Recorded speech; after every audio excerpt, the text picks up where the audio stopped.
మీరు ఎప్పుడైనా ఇండియా వెళ్తే మన ఆంధ్రప్రదేశ్లో అక్కడక్కడ గోళ్ల మీద చిన్న పిల్లల హ్యాండ్ రైటింగ్లో యేసు రక్తము మన పాపముల నుండి విమోచించును అనే వాక్యాలు కనబడుతూ ఉంటాయి, గోళ్ల మీద రాసి ఉంటాయి.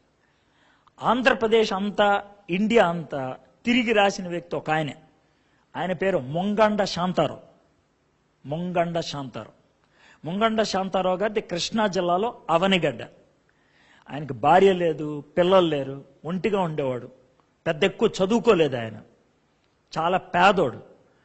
అయితే సైకిల్ ఒకటి ఎవరో ఇచ్చారు. ఆ సైకిల్కి ముందు ఒక డబ్బా ఉంటుంది, ఆ డబ్బాలో వాక్యం, బైబిల్, కరపత్రాలు ఉంటాయి. వెనకాల పెద్ద బొట్ట ఉంటుంది, ఆ బొట్టలో రంగు డబ్బాలు, ఒక కిరసనాయిల్ స్టవ్, ఒక అన్నం డేక్షా ఉంటుంది. ఇది ఆ సైకిల్తో ఆంధ్ర రాష్ట్రం అంతా 5 సార్లు తిరిగాడు ఆయన సైకిల్ మీద. ఓకే, భారతదేశం సైకిల్ మీద తిరగలేదు, కార్ల మీద, బస్సుల మీద, ట్రైన్ల మీద తిరిగాడు. భారతదేశంలో 29 భాషల్లో ఆయన వాక్యాలు రాశాడు. ఆయనకు రావు, నేర్చుకొని రాసేవాడు. చదువుకోలేదు ఆయన, 9వ క్లాసే అంత ఫెయిల్ అయ్యాడు, అంత దాకా చదువుకున్నాడు, అంతకంటే ఎక్కువ చదువుకోలేదు.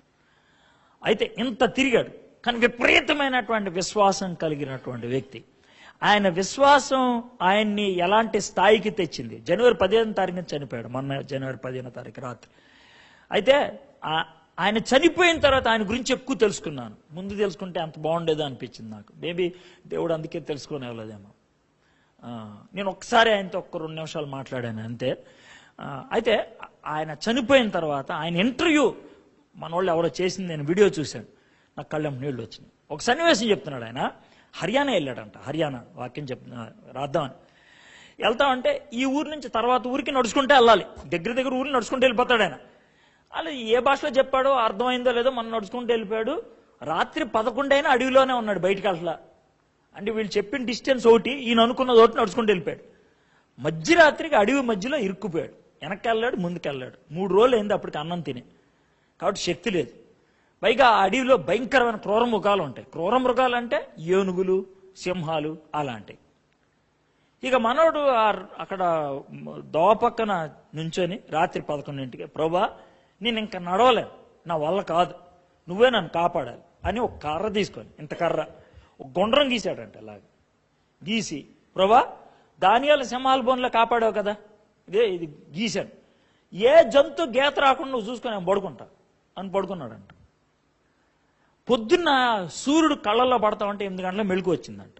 రాత్రి పడుకుంటూ పొద్దున్న మెళుకు వచ్చింది, మధ్యలో ఇంకా రాలే మనవాడికి.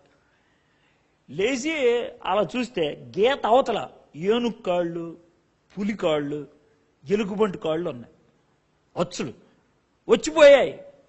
మనవాడిని టచ్ చేయలే. మనవాడు చిన్నగా దేవుని స్తుతులు చెల్లించేసి నడుస్తున్నాడు. అరగంట నడిచాడు, ఎండ ఎక్కువైపోయింది, ఇంకా నడవలేకపోతున్నాడు. దేవ నా వల్ల కాదు నడవటం, నువ్వే నాకు ఏదో ఒకటి చేయన్నాడు. ఒక కారు జుంజని వెళ్ళిపోయిందంట. వెళ్ళిపోతే చూసి కారు వెళ్ళిపోతుంది ప్రభా అన్నాడంట. ఆ దూరం వెళ్ళి ఎవడో బ్రేక్ వేసినట్ట కస్సని సౌండ్ వచ్చి మళ్ళీ కారు అలా వెనక్కి వచ్చిందంట. వచ్చి వెనక డోర్ ఓపెన్ చేసి కారు ఎక్కన్నారంట. మనోడు జోబులో చేయి పెట్టి వెళ్తే డబ్బులు లేవు అన్నాడంట.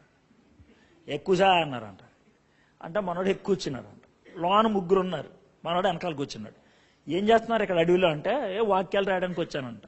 అరే మీ దేవుడు బుర్రన్నవాడైతే, శక్తి కలిగినవాడైతే, నువ్వు ఎంత సేవ చేయడానికి వస్తే నిన్ను అడవిలో ఎలా వదిలేస్తాడు దేవుడు అన్నాడు.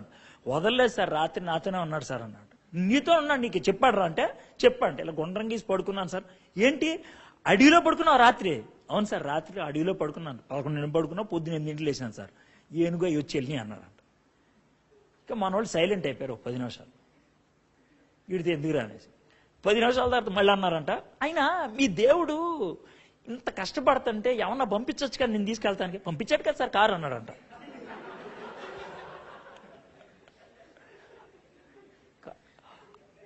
అని సార్ నేను ఏమన్నా ఆపానా? ఆపలా. ఏమన్నా ఎక్కించుకొని రిక్వెస్ట్ చేశానా? లేదు. డబ్బులు కూడా లేవంటే మీరు రిక్వెస్ట్ చేస్తే ఎక్కాను నేను. దేవుడే పంపించాడు కదా. ఇక మన వాళ్ళు ఇంకా కామూషి అయిపోయారంట. ఊరు వచ్చిన తర్వాత ఏమైనా తింటావంటే తింటానన్నాడంట. 3 రోజులు ఏందంట అప్పటికి తిని. మనోడు వాళ్ళు పెడతా ఉంటే తెగ తినేసాడంట, 6 రొట్టెలు తినేసాడంట. తినేసిన తర్వాత ఆయన తినే విధానం చూసి వీళ్ళు ఇక జాలి పడిపోయి జోబుల్లోంచి ఎవడికాడు డబ్బులు తీసి ఇచ్చేసారంట. అందుట్లో ఒక ఆయన మాత్రం పొడుక్కున్నాడంట. జోబులోంచి కార్డు తీసి పూనా వస్తావు నువ్వు? మహారాష్ట్ర పూనా వస్తావు అన్న. వస్తాను సార్ అన్న. వస్తే మా ఇంట్లోనే ఉంటే ఈ కార్డు ఇదిగో ఉంచు అని అన్నాడంట. థ్యాంక్స్ సార్ అని వెళ్ళిపోయాడు. ఎవడా ఇడని తీసి చూశాడంట. ఇప్పుడు మన బాంబే మహారాష్ట్ర ఏరియాలో శివసేన ఉంటుంది కదా, శివసేన బాల్ ఠాక్రే, దానికి వైస్ ప్రెసిడెంట్ అంట మన. కాడిచ్చి పూణే వస్తే మా ఇంట్లో అన్నాడు. మీరు దీన్ని ఏమంటారు బాయ్ చెప్పండి నాకు. అది విషయం.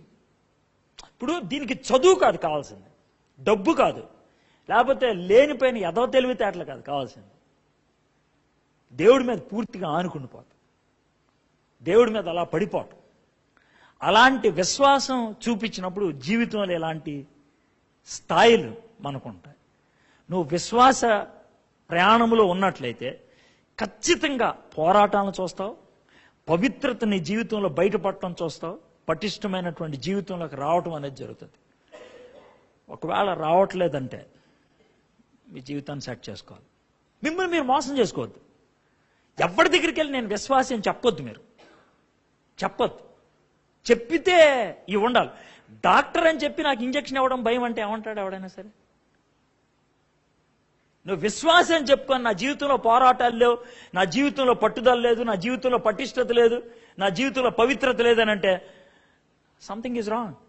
నో, ఇవి ఉండాలి, ఇవి ఉండాలి. దేవుడు కోరుకునేది అది.